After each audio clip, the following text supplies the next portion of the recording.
बहुत बेहतर जीत मिली है राष्ट्रीय जनतांत्रिक गठबंधन को में विश्वास जताया है।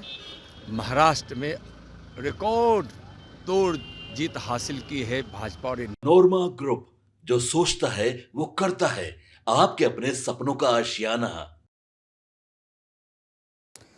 2025 के चुनाव के ताना बाना अभी बुने जाने लगे हैं और इस ताना बाना बुने जाने से पहले आपको याद होगा कि हमने आपको बताया था कि इन 4 सीटों पर भारतीय जनता पार्टी एक नई स्ट्रेटजी और नई सोच के साथ, नई प्लानिंग के साथ मैदान में उतरी हुई है। हमने आपको यह भी बताया था कि रिजल्ट से ठीक पहले दिल्ली में एक बड़ी मीटिंग भारतीय जनता पार्टी की कोर कमेटी की हुई थी और बिहार के कैडर के जितने भी शीर्ष नेतृत्व के लोग हैं वो बैठ करके गिरिराज सिंह के आवास पर मीटिंग किए थे और उसके बाद से केंद्रीय नेतृत्व के साथ उनकी अंतिम फाइनल बैठक हुई थी। उसके बाद से आपने देखा था कि जब पटना लौट करके आए थे उनके चेहरे पर किस तरह का चमक था। ये सारी बातें हम आपको पहले ही बता चुके थे जब आपको बताए थे कि किस तरह से भारतीय जनता पार्टी चुनावी तैयारी कर रही है और इस चुनावी तैयारी में भारतीय जनता पार्टी ने किस तरह का पूरा स्ट्रक्चर बनाया है। ये साफ लग रहा था कि बहुत ही एग्रेसिव चुनाव लड़ रही है भारतीय जनता पार्टी और इस चुनाव में नीतीश कुमार जो करना है वो तो करेंगे ही, लेकिन भारतीय जनता पार्टी अपने स्तर से किसी भी तरह की कोई चूक ना हो इस काम में लगी हुई थी।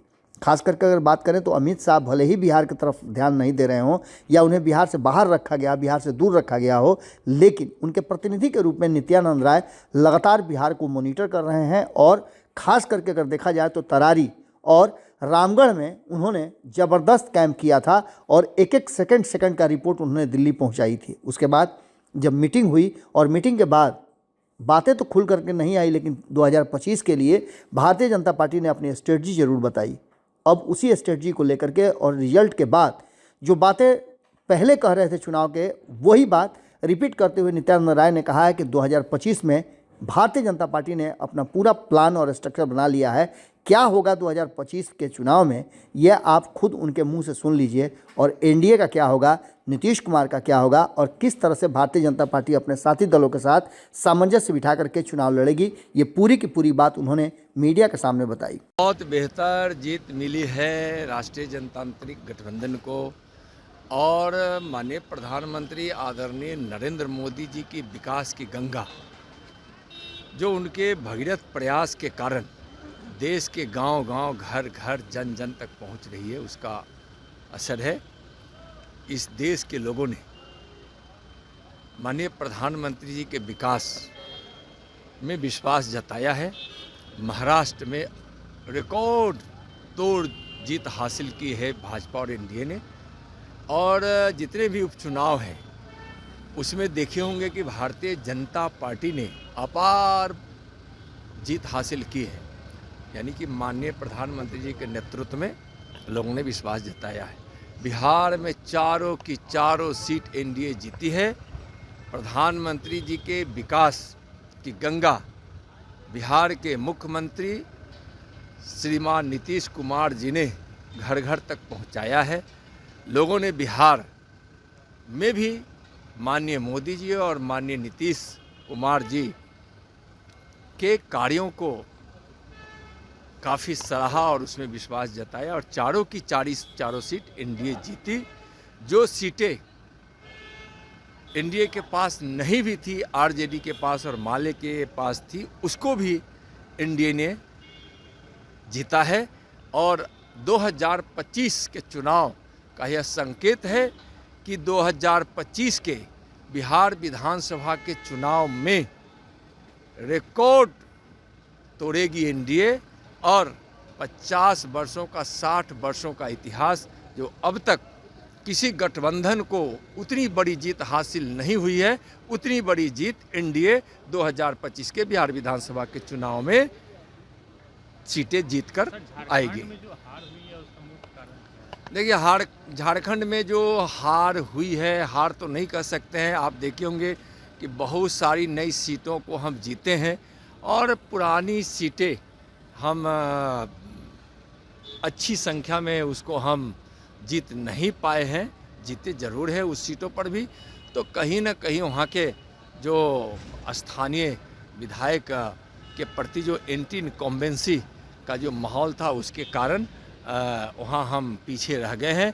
लेकिन विश्वास है कि वहाँ जो जिस प्रकार से झूठे वादों को लेकर और जिस प्रकार से तुष्टीकरण की नीति के कारण झारखंड को तबाही मिली है, वह तबाही को हम कोशिश करेंगे कि विपक्ष में रहकर भी एनडीए भारतीय जनता पार्टी जो शिबू सोरेन की सरकार बनेगी उसके खिलाफ हम झारखंड के हित के लिए और नरेंद्र मोदी जी के विकास का लाभ भी झारखंड को मिले इसका प्रयास करेंगे। और तुष्टीकरण और जो वहाँ घुसपैठियों को बढ़ावा देकर झारखंड के भविष्य को बर्बाद करने की तैयारी जो है शिबू सोरेन की, उसको हम लोग नहीं होने देंगे। प्रधानमंत्री ने कहा है 1 लाख युवाओं को राजनीति में आना चाहिए जिनका राजनीतिक बैकग्राउंड नहीं है, उनके बयान को कैसे देखते हैं? देखिए, माननीय प्रधानमंत्री जी जब कुछ बोलते हैं तो उसके पीछे उनका दूर दृष्टिकोण होता है। युवाओं को प्राथमिकता देना माननीय प्रधानमंत्री जी के संकल्प में है, सपना में है। आप देखिए होंगे कि इस 10 साढ़े 10 वर्षों में युवाओं को प्राथमिकता माननीय प्रधानमंत्री जी ने दिया है। और युवा का मतलब ही है कि किसान भी युवा हो सकता है, हमारी माँ बहनें भी उस उम्र की होती हैं, हमारी वह बहनें भी अपने इस युवा की अवस्था में बहुत सारी जीत को हासिल करती है और अवसर को ढूंढकर सफलता प्राप्त करती है। तो और आज युवा देश कहा जाता है भारत को, दुनिया में युवा देश भारत को इसलिए कहा जाता है कि देश की आज़ादी का लगभग देश की आबादी का लगभग 58-59% युवा है।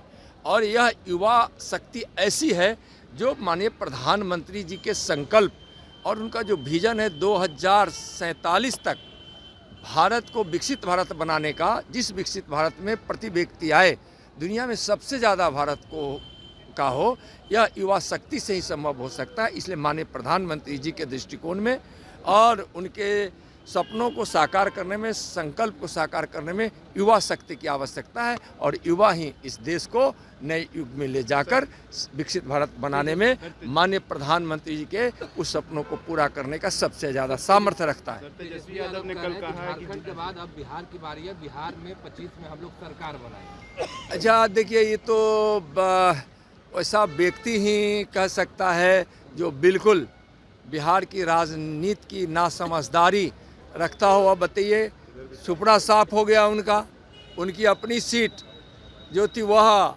एनडीए के झोली में चला गया। एनडीए चारों की चारों सीट जीत गई और अभी भी अहंकार में है। तेजस्वी जी चिंता मत कीजिए, 2025 में आपका सुपड़ा साफ होने वाला है। और आपको जब से आरजेडी राजनीति में आई है तब से अभी तक जो जातवाद और परिवारवाद के आधार पर उन्होंने जो जंगल राज स्थापित किया है, जिसको बिहार की जनता समझी है और इनकार कर चुकी है, अब तक आरजेडी को जितनी सीटें मिली है विगत चुनावों में, उसमें सबसे कम सीट 2025 में उनको मिलने वाला है। आपके सपनों को हमने सजाया है, ई होम्स पैनोरमा को हमने बनाया है। ई होम्स मेरा एक सपना था जिस पे मैं पिछले 4 साल से काम कर रहा था। हमने जो बनाया है वो सबने है माना। ई होम्स पैनोरमा में हो आपका भी आशियाना। और फाइनली हमने 2021 में इस प्रोजेक्ट को लॉन्च किया। बहुत लोग अप्रिशिएट कर रहे हैं कि पूर्णिया जैसे शहर में, बिहार के, एक तो बिहार की बात करें उसमें भी पूर्णिया जैसे छोटे जगह में इस तरह का लाइफस्टाइल देना, ये सुन के हम लोगों को बहुत अच्छा लगता है।